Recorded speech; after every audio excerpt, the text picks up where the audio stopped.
कल क्या होगा ये सोचना छोड़ दो, मेहनत करके रुख मोड़ना सीख लो। उतर आएंगे फरिश्ते भी, उतर आएंगे फरिश्ते भी, एक बार अपने दम पर चलना सीख लो। तो चलिए मेरे प्यारे साथियों, मैं यही कहना चाहता हूँ कि आप जो भी काम कर रहे हैं पूरी लगन और पूरी मेहनत के साथ करिए। एक ना एक दिन ज़रूर भी फरिश्ते उतर जाएंगे और आपको वो सफलता ज़रूर मिलेगा। तो वो भी सफलता कब मिलेगा? जब आप अपने दम पर कार्य करिएगा, किसी के भरोसे मत रहिए। ठीक है, तो मैं प्यारे विद्यार्थियों को भी यही कहना चाहता हूँ कि आपका कोई सहारा नहीं है, सिर्फ आप अपने आप का सहारा है। आप मेहनत करिएगा तभी आप आगे बढ़ सकते हैं, तभी आप परीक्षा में बढ़िया नंबर ला सकते हैं, जब तक आप मेहनत नहीं करिएगा। तो चलिए बंधुओं, इसको क्या करते हैं, हल करते हैं। हल करने से पहले यहाँ पे आपको हल लिखना पड़ेगा। अगर जब आप हल लिख देते हैं तो आपका क्या हो जाएगा, आधा हल हो जाएगा। ठीक है, तो क्वेश्चन देखिए यहाँ पे क्या कर रहा है, sine 30 degree plus tan 45 degree minus cosec 60 degree और बड़ी बटे है। ठीक है, और sec 30 degree plus cos 60 degree plus फिर कोट 45 डिग्री। ठीक है, और मान ज्ञात करना है। तो ऐसा प्रश्न को हल करने के लिए आपको क्या करना पड़ेगा, सभी कोणों का मान आपको याद रखना पड़ेगा। ठीक है, और जो छात्र मेहनत किए होंगे, थोड़ा सा उसको याद होगा, तो ऐसा सब क्वेश्चन को बना के आएंगे और छोड़ के नहीं आएंगे। ठीक है, तो चलिए यहाँ पे हल करते हैं। साइन 30 डिग्री का मान आपको याद होगा तो अच्छी बात है, और नहीं है तो कोई बात नहीं, बस यहाँ ध्यान से देखिए और प्रैक्टिस करिएगा। ठीक है, और साइन 30 डिग्री का मान होता है 1/2 हो जाएगा। ठीक है, फिर प्लस है तो प्लस लगाइए, फिर टेन 45 डिग्री का मान होता है 1, फिर उसके बाद माइनस है तो माइनस लगाइए, फिर कोसेक है, कोसेक 60 डिग्री का मान हो जाएगा 2/√3। ठीक है, और बड़ी बटे है तो बड़ी बट्टा लगाइए। इतना काम तो कर सकते हैं आप। फिर उसके बाद यहाँ पे देखिए सेक 30 डिग्री का मान कितना होगा, इसका भी हो जाएगा इतना 2/√3 हो जाएगा। फिर यहाँ प्लस है तो प्लस लगाइए, फिर कोस 60 डिग्री, क्या है कोस 60 डिग्री, कोस 60 डिग्री का मान हो जाएगा 1/2 होगा। ठीक है, और यहाँ प्लस है तो प्लस लगाइए, और कोट 45 डिग्री का मान होता है 1। और यहाँ पे देखिए इसके नीचे कुछ नहीं तो क्या है 1 है, इसके नीचे कुछ नहीं तो क्या है 1 है। क्यों ऐसा दे रहे हैं, क्योंकि यहाँ पे देखिए भिन्न का जोड़ बन रहा है, यहाँ भिन्न का घटा बन रहा है, यहाँ सभी भिन्न का जोड़ है। तो वही काम करना, एकदम सरलीकरण के माध्यम से आपको हल करना है, डरना नहीं है, एकदम बारीकी से हल करेंगे। तो चलिए सबसे पहले क्या करेंगे, ऊपर वाले को ही हल करते हैं, बाद में नीचे वाले को करेंगे। ठीक है, यहाँ जितना हर वाली संख्या है इस सभी का एलसीएम निकालिए, 2, 1 और √3 का। तो कितना एलसीएम हो जाएगा, 2 और √3 हो जाएगा। ठीक है, और यहाँ पे छोटा जैसा एगो बटे लगाइए। ठीक है, अभी देखिए आपको समझ में आ जाएगा, 2 ने 2 को काट रहा है लेकिन √3 को काट रहा है, नहीं काट रहा है, तो यहाँ पे कितना हो जाएगा, √3 हो जाएगा। 1 से गुना करेंगे √3 से, क्या हो जाएगा, √3 हो रहेगा। फिर प्लस है तो प्लस लगाइए। ठीक है, और 1 ने 2√3 को कितना बार में कटेगा, उतनी बार में कटेगा, 2√3 ही हो जाएगा। ठीक है, फिर ये माइनस है तो माइनस लगाइए, और √3 यहाँ भी √3 है, ये दोनों को क्या हो गया, खत्म कर दिया।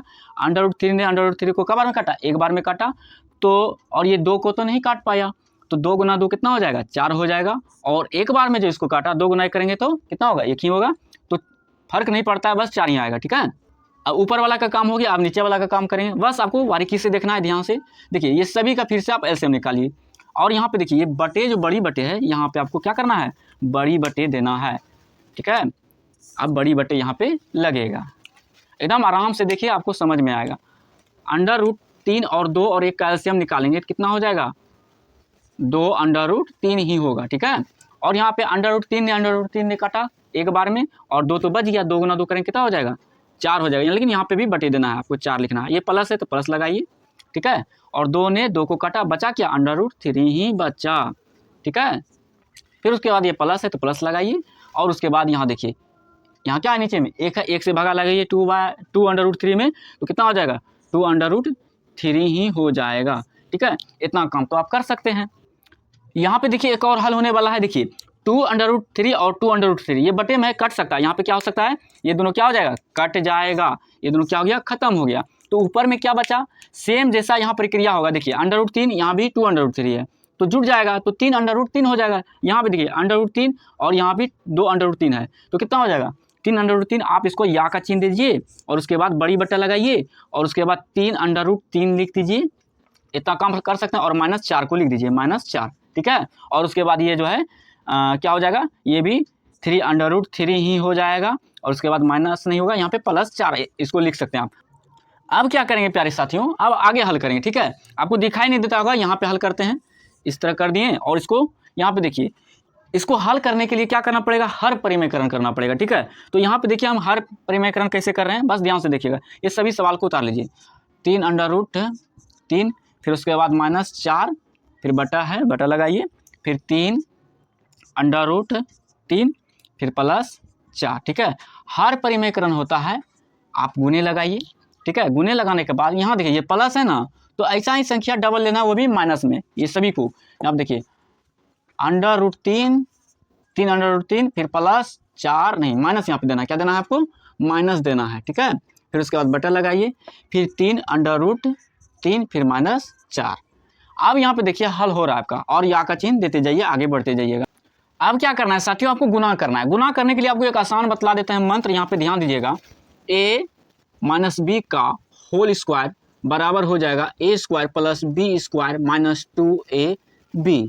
ठीक है, और एक और फॉर्मूला आपको लिख देते हैं a square minus B square. ठीक है, बस ध्यान से देखिएगा इसका कहाँ इस्तेमाल होगा। बस ऊपर वाले जितने अंश है ये ऊपर वाले में फॉर्मूला में उपयोग होगा, और नीचे वाले जितने हर हैं इसमें उपयोग करेंगे। ठीक है, बस देखिएगा, देखिए a स्क्वायर यानी a का मान ये हो गया, और बी स्क्वायर यानी b का मान ये हो गया। ये दोनों क्या है, सेम है।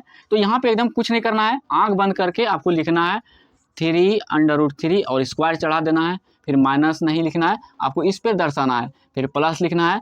b का मान कितना है, 4 है, तो 4 पे स्क्वायर चढ़ा दीजिए, फिर माइनस माइनस है ना 2 लिखना है, और ab, तो a का मान कितना है, ये कौन सी में है, गुना में, एक दूसरे से क्या है, गुना में है। तो 3 अंडर रूट 3 फिर उसके बाद गुने 4, इतना काम तो कर सकते हैं आप। फिर बटे लगाइए, फिर उसके बाद देखिए ये दोनों से ये दोनों में क्या होगा, गुना होगा। तो उसके लिए एक आसान बतलाए हैं, इसका मान a है और इसका मान क्या है, b है, दोनों क्या है, एक दूसरे के विपरीत है। तो उसको एक जैसा करने के लिए आप इसको लिख सकते हैं इस तरह से। तो यहाँ पे लिखिएगा 3 अंडर रूट 3 स्क्वायर चढ़ाइए, फिर उसके बाद यहाँ माइनस है ना, तो माइनस लगाइए। b का मान कितना है, 4 है, तो 4 पे स्क्वायर लगाइए। आप एकदम यहाँ पे या का चिन्ह लगाइए और आगे हल करिए। देखिए स्क्वायर जो है ना एक बार 3 पे चढ़ेगा और अंडर रूट 3 पे चढ़ेगा, तो आपको पता होगा 3 पर जब स्क्वायर चढ़ेगा कितना हो जाएगा, 9 हो जाएगा। और जब अंडर रूट जो है यहाँ पहले से, तो 2 स्क्वायर ने अंडर रूट को काटने की क्षमता रखता है, कट जाएगा, तो 9 गुना 3 करेंगे कितना हो जाएगा, 27 हो जाएगा। और ये प्लस है तो प्लस लगाइए, और उसके बाद 4 का स्क्वायर कितना होता है, 16 होता है, और ये माइनस है तो माइनस लगाइए। अब यहाँ पे देखिए, यहाँ पे 2 गुने 3 और 4 भी है, तो कैसे करेंगे, यहाँ पे गुना हो रहा है तो गुना कर दीजिए। 2 गुना 3 कितना हो गया, 6 हो गया, 6 गुना 4 करेंगे कितना हो जाएगा, 24, लेकिन अंडर रूट 3 ही रह जाएगा।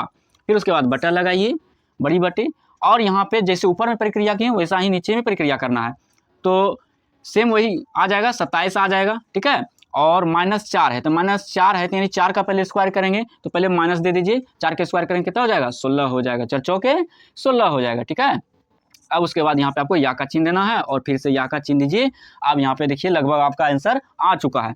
27 और 16 कितना हो जाएगा, 27 16 कितना हो जाएगा प्यारे साथियों, 7 6 कितना हो जाता है, 13 हो जाता है, और 43 हो जाएगा, कितना हो जाएगा 43 और माइनस 24 अंडर रूट 3। ठीक है, अब उसके बाद देखिए 27 में 16 जाएगा, कितना बचेगा, 27 में 16 जाएगा तो बचेगा 11। अब यहाँ पे देखिए आपका क्या हो गया, आंसर आ चुका है, एकदम आराम से आंसर आ गया। यही आंसर है, आप आगे भी इसको हल कर सकते हैं, लेकिन हल नहीं करना है, बस इतना ही हल करना है। तो चलिए मेरे प्यारे साथियों, आपको अच्छी तरीक़ा से समझ में आया होगा, और मेहनत करिए, अपने दोस्तों और भाइयों बहनों को भी शेयर करिए, ताकि ऐसा सब क्वेश्चन जब भी आए बोर्ड में तो छूटना नहीं चाहिए। ठीक है, और ऐसे सब फॉर्मूलों को माइंड में क्या करना है, आपको याद रखना है, कभी कभी इसका इस्तेमाल होगा। ठीक है, तो जो भी छात्र नए हैं जल्दी से चैनल को सब्सक्राइब और लाइक करिए, और इंस्टाग्राम फेसबुक पे जो देख रहे हैं जल्दी से इसको फॉलो करिएगा। ठीक है, तो चलिए छात्रों, नेक्स्ट वीडियो मिलते हैं। जय हिंद, जय भारत।